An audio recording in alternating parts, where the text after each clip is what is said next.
And then I have a bruise and abrasion wheel from Ben Nye as well that I like to use. Basically, the colors that are in it, I get like a really dark black purple, a brown that kind of comes out like blood red, a lighter red, and a yellow. And then there's a green, purple, probably the same brown and purple in here. So, okay.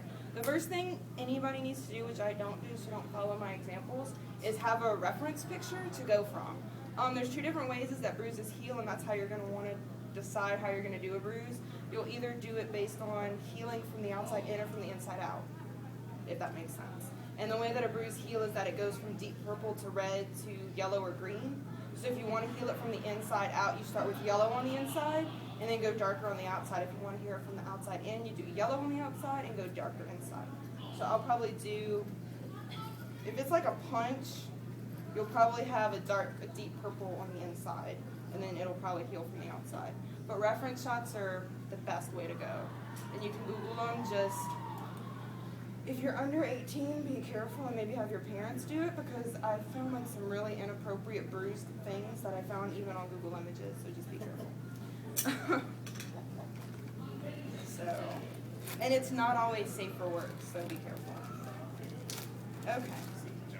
So let's see what we want to start with. Medical books will have safer ones if you want to do that. Yeah, I agree.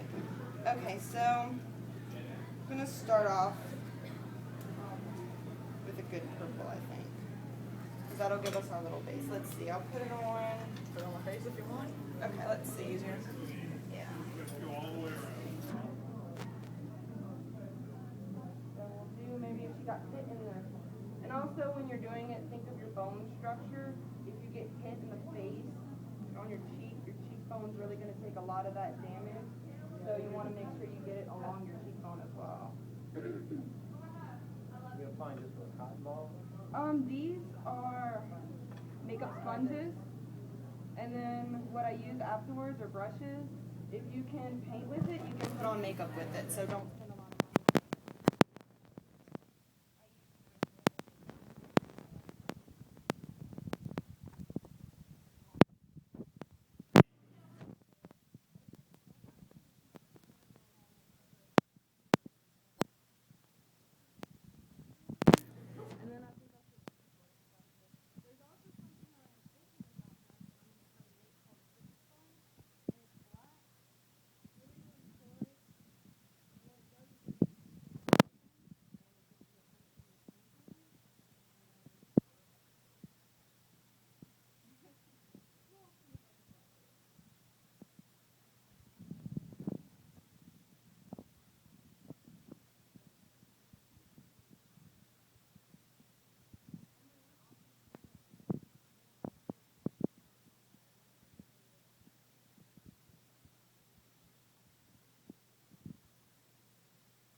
What you can come up with. And like I said, bruises, super easy, super easy, because you can just go and go and go, and eventually it'll come out really good. Like the more colors you use, the better it'll come out. So, all right, now we'll go on to my, do you want a bruise too? I mean a burn too? Why not? Okay. All right, that's good. Hot water. He's really not worth it. Huh? He said he's really not worth it. The burn?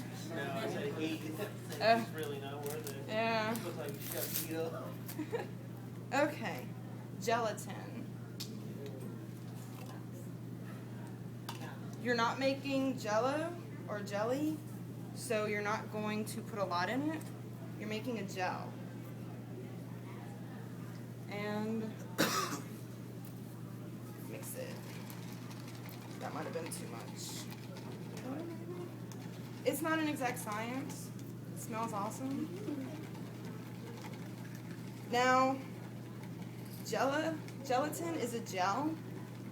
It could maim you if you put it on too hot, because it's a gel and it won't come, it's like sugar. It won't come off. It won't just be like water where you're like, oh, that's hot, brush it away. It'll like streak and stay on and be very painfully hot. So make sure that it's good and cool to the point where it's about to gel before you start applying it, because you don't want to burn anyone. Especially if you're putting it on sensitive areas like the inside of your arm. Like, you know how when you're feeding a baby, you test milk on the arms because it reacts to heat a lot. So even if it's not that hot to your fingertips, it could be hotter to your inner arm. So just be careful, because you might get a little bit of reddening.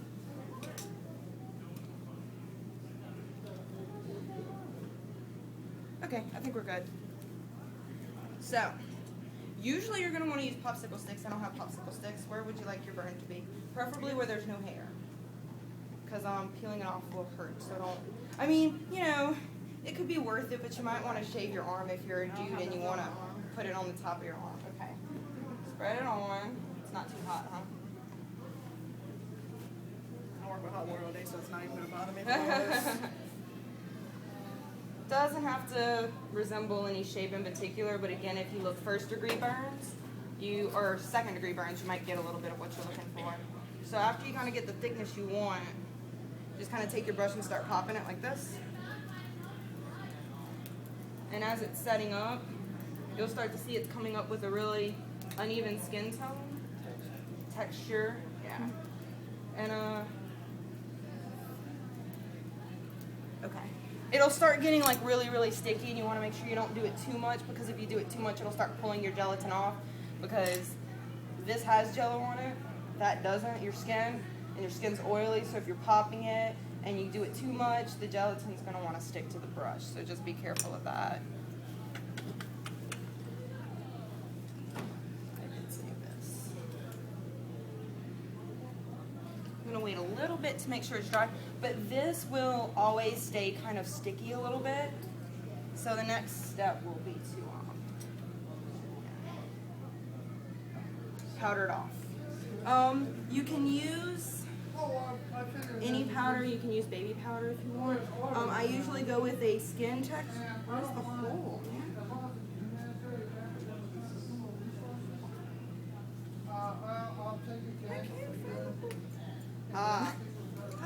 Here it is. Okay. I usually go with skin tone because it gives you a good start of where to go from. So. And this is another reason why you don't want to use expensive brushes. The gelatin might stick on it and mess it up. So if you use a cheap one, then you can just toss it away and never have another thought. Make sure it's synthetic hair. Yeah. And I think these are just obviously like little plastic bristles, and they work just fine for me. Now if you're putting it on a hand or on something where there's like a bone line, keep that in mind when you're painting it, because you might want to kind of paint in a little bit of depth and stuff like that. I'll talk about that in a little bit though. Okay, so if you turn it towards them, you can get like a scar. You can kind of just leave that there and know it's a really nasty, bloody, like a little scar that you got. And depending on how thick you leave it, there'll be deeper holes, there'll be ridges, things like that that you can paint up with. I take my same exact wheel that I use for bruise and abrasions. Where are my What did I use? We'll use this one. Again, I'm going to start off with the darkest colors, then I'm going to kind of lighten it up towards the end. Don't use yellow because I don't think burns really look yellow.